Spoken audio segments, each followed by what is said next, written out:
मित्रांनो, मी प्राध्यापक मोरबाळे सर, तुमचा ग्रामर कोच. आपल्या ग्रामर ए टू झेड या चॅनलमध्ये तुम्हा सर्वांचं सहर्ष स्वागत. आजचा आपला टॉपिक आहे तो चेंज द डिग्रीमधील कंपॅरेटिव्ह डिग्री म्हणजेच CD कंपॅरेटिव्ह डिग्रीचं पॉझिटिव्ह डिग्रीमध्ये रूपांतर करणे. परीक्षेला हा टॉपिक विचारला जातो.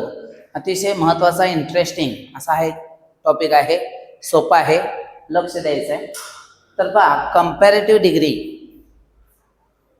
कंपॅरेटिव्ह डिग्रीमध्ये काय असणार आहे, पहिला आपल्याला डिग्री ओळखता आली पाहिजे.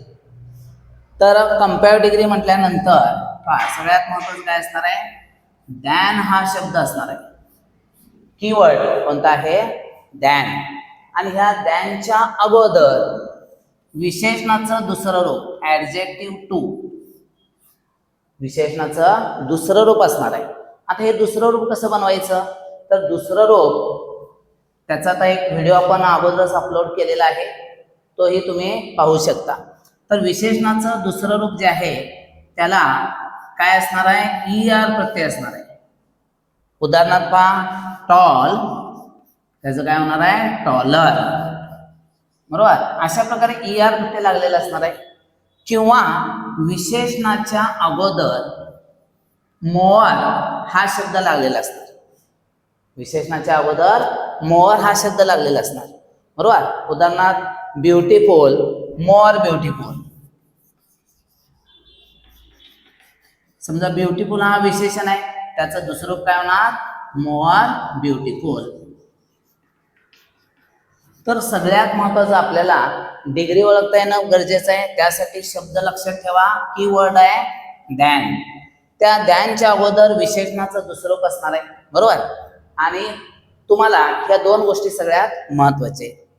आता आपण एक्झाम्पल पाहूया. काय करायचं आहे आपल्याला, कंपॅरेटिव्ह डिग्रीचं पॉझिटिव्ह डिग्री आपण पाहायचं आहे. पॉझिटिव्ह डिग्री म्हटलं काय असतंय, विशेषणाचं पहिलं रूप ॲडजेक्टिव्ह मध्ये असते. हे एक लक्षात ठेवायचं. तर आपल्याला काय करायचं आहे, पहिला एक्झाम्पल आपण घेऊया.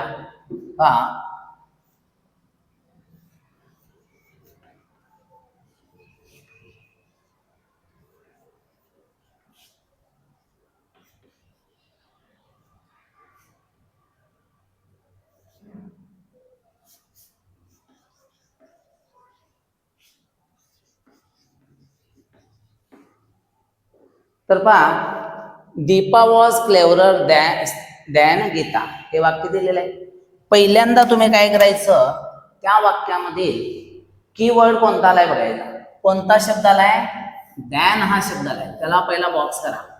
बॉक्स करणे म्हणजे आपल्या भाषेत काढून टाकणे. त्याच्या अगोदर विशेषणाचं दुसरं रूप असणार आहे.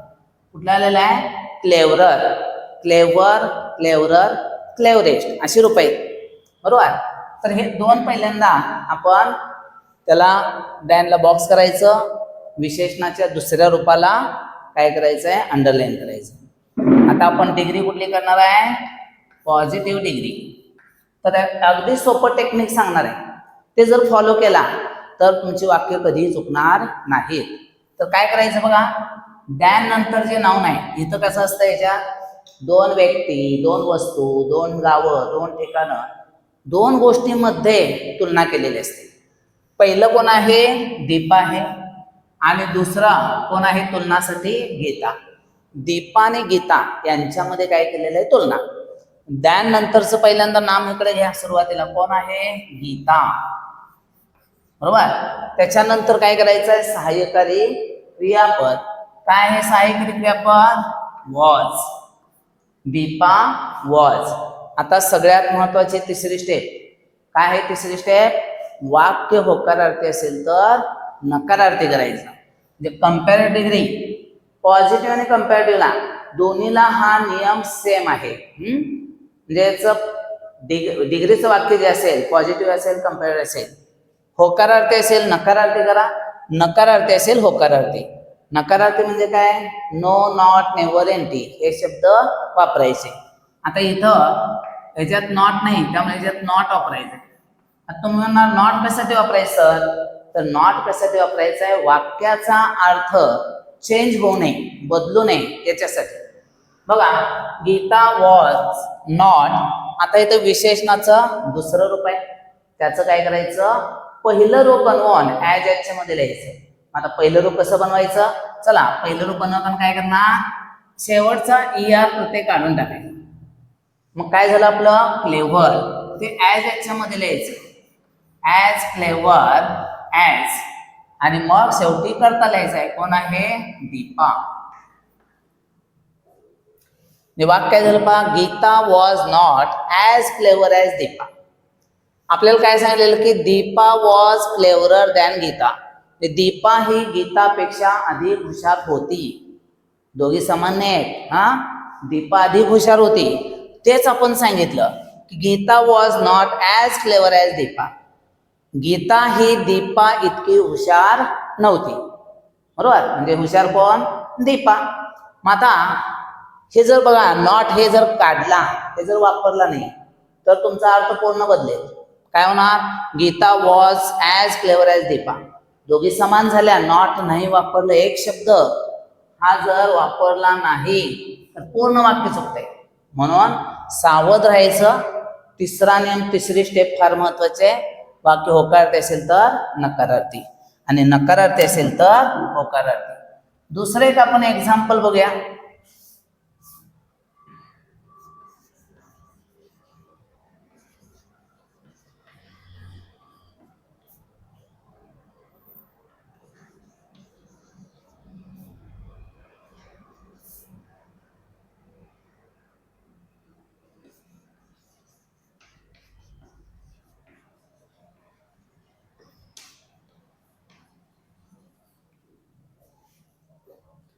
वाक्य दिसतंय बरोबर. तर Ram was not more helpful than Shyam. तर पहा याच्यामध्ये शब्द कीवर्ड कुठला आलाय, दॅन, आणि याच्या अगोदर विशेषणाचं दुसरं कुठलं आलंय, मोर हेल्पफुल. एक तर ER प्रत्यय लागलेलं असणार किंवा वाक्यामध्ये मोर आलेलं असणार. हे झालं विशेषणाचं दुसरं रूप. बरोबर. आता परत कुणामध्ये तुलना केलेली आहे, राम आणि श्याम. मग आपण काय करायचं, दुसरा जो आहे दॅन नंतरचं जे नाम आहे त्याला इकडे घ्या, कोण आहे, श्याम. श्याम सहाय्यकारी क्रियापद घ्यायचं आहे, वॉज. पहिली स्टेप दॅन नंतरचं नाम सुरुवातीला घ्या. दुसरी स्टेप सहाय्यकारी क्रियापद वापरा. त्यानंतर तिसरी स्टेप वाक्य होकारार्थी असेल तर नकारार्थी, आणि नकारार्थी असेल तर होकारार्थी. ह्यात नॉट नव्हतं म्हणून नॉट वापरलं, त्याच्यामध्ये ह्या वाक्यात नॉट आहे म्हणून नॉट काढून टाकायचं, वापरायचं नाही. आता इथं विशेषणाचं दुसरं रूप आहे, त्याचं पहिलं रूप करायचं आहे. काय करणार पहिलं रूप करताना, त्याला फक्त मोरला काढून टाका, झालं आपलं पहिलं रूप. जसं इथं ER काढलं की पहिलं रूप तयार होतंय, तसं इथं मोरला काढून टाका म्हणजे तुमचं पहिलं रूप तयार होतं. मग हे पहिलं रूप काय करायचं, हेल्पफुल, ते ऍज याच्या मध्ये घ्यायचं, ऍज हेल्पफुल ऍज, आणि शेवटी करता लिहायचा, कोण आहे, राम. म्हणजे Shyam was as helpful as Ram. आता आणखीन एक आपण एक्झाम्पल बघूया.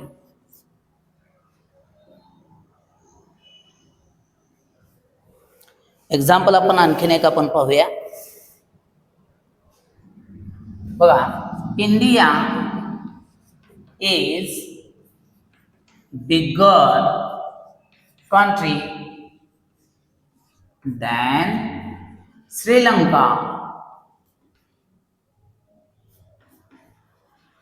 आपला शेजारी देश, श्रीलंका छोटासा आहे, पेरू सारखा. बरोबर, असो कसा आहे. आता आपल्याला काय करायचं आहे, पहिल्यांदा कीवर्ड कुठला आलाय बघा, दॅन. सांगितलंय कंपेअर डिग्री म्हटलं की काय असणार, दॅन असते. दॅनच्या अगोदर विशेषण शोधा. कुठला विशेषण, कंट्री आहे का, नाही, कारण विशेषणाला काय असतंय, ER प्रत्यय लागणार किंवा मोर. मग कुठला आहे बघा, इथं कुठं असणार, ते सहाय्यकारी क्रियापदाच्या नंतरच असते. तर पहा बिगर, याला ER प्रत्यय लागलाय बघा, म्हणजे हे विशेषणाचं दुसरं रूप आहे. मग आता दुसऱ्या रूपानंतर इथं एक एक्स्ट्रा शब्द आलाय. इथं काय पण देऊ देत एक्स्ट्रा, आपल्याला काही संबंध नाही. आपल्याला दोन शब्द महत्वाचे, दॅन आणि विशेषणाचं दुसरं रूप. चला आता आपल्याला काय करायचं आहे, आपला पॅटर्न दॅन नंतरचं नाम सुरुवातीला घ्या. कोण आहे? श्रीलंका. श्रीलंका. मग काय घेणार? सहाय्यकारी क्रियापद घ्यायचंय. कुठला इथं? इज. श्रीलंका इज. आता आपल्याला काय करायचं आहे, वाक्य होकारार्थी. तिसरी स्टेप महत्वाची. होकारार्थी असेल नकारार्थी. हे वाक्य होकारार्थी आहे, त्यामुळे परत इथं काय घ्यायला लागणार? नॉट. आता विशेषणाचं पहिलं रूप बनवून ऍज याच्यामध्ये इथं बघा ER आहे, ER काढून टाका. ER काढून टाकला की काय होणार? बिग. मग यातलं एक जी आपल्याला काढून टाकावं लागेल, बरोबर? कारण ER तिथे लागताना काय होतं? डबल जी होते. याचा रूल आपल्याला माहिती आहे की बिग हा शब्द आहे, बरोबर? शेवटी व्यंजन आहे, अगोदर एकच स्वर आहे, त्यामुळे ER लागताना डबल होते, शेवटचे व्यंजन डबल. मग आता ह्यातले एक आपण काय करायचं? जी काढून टाकायचं आहे. आणि ऍज याच्यामध्ये बिग विशेषणाचं पहिलं रूप लिहायचं. As big, sorry as big. बघा विशेषण घेतलं, पण इथे एक एक्स्ट्रा शब्द आहे, तो आहे तसा घ्यायचा. आणि दुसरा ऍज कुठं? दॅनच्या जागी. मग दॅनच्या अगोदर जे काही असेल त्या ऍज मध्ये जायचं. त्यामुळे ऍज बिग कंट्री, ऍज आणि मग करता लिहायचं आहे इंडिया. तर बा अशा प्रकारे बाळांनो काय करायचं आपल्याला? कंपॅरेटिव्ह डिग्रीचं पॉझिटिव्ह डिग्री करायचं असतं.